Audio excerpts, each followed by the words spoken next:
तर निलेश लंके हे शरद पवार गटामध्ये प्रवेश करणार अशी चर्चा जोर धरून आहे। राजकारणामध्ये कोणतीही गोष्ट ठरवून होत नसते, कधी कधी वेळेनुसार सुद्धा काही निर्णय घ्यावे लागतात असं निलेश लंके यांनी म्हटलेलं आहे। तर निलेश लंकेंना जायचं असेल तर एनसीपीचा राजीनामा द्यावा लागेल असं अजित पवार म्हणाले। निलेश लंकेंच्या डोक्यात काहींनी खासदारकीची हवा घातली अशी टीका अजित पवार यांनी केली आहे।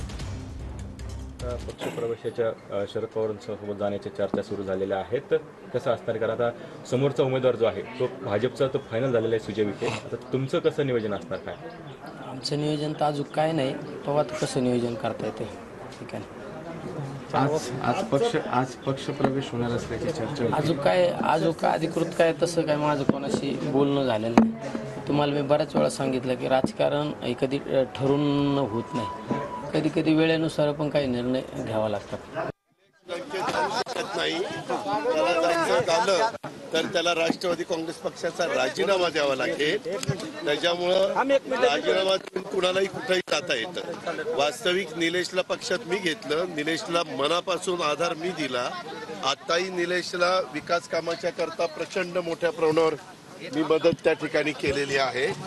कालच माझ्याकडे तो आला होता, त्याला मी नीट समजून काही गोष्टी सांगितलेल्या आहेत, परंतु त्याच्या डोक्यात काही लोकांनी एक हवा घातलेली आहे की तू खासदार होशील।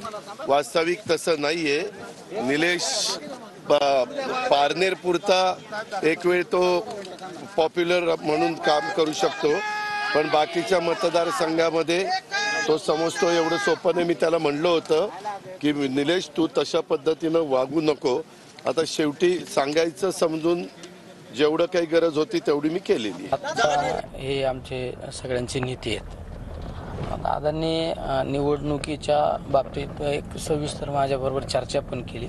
प्रत्येक मतदारसंघाच्या नुसार त्यांनी मला त्या ठिकाणी काही गोष्टी सांगण्याचा पण प्रयत्न केलेला आहे, पण अद्यापपर्यंत मी कुठली निवडणूक लढवण्याचा तर कुठला निर्णय घेतलेला नाही तसा।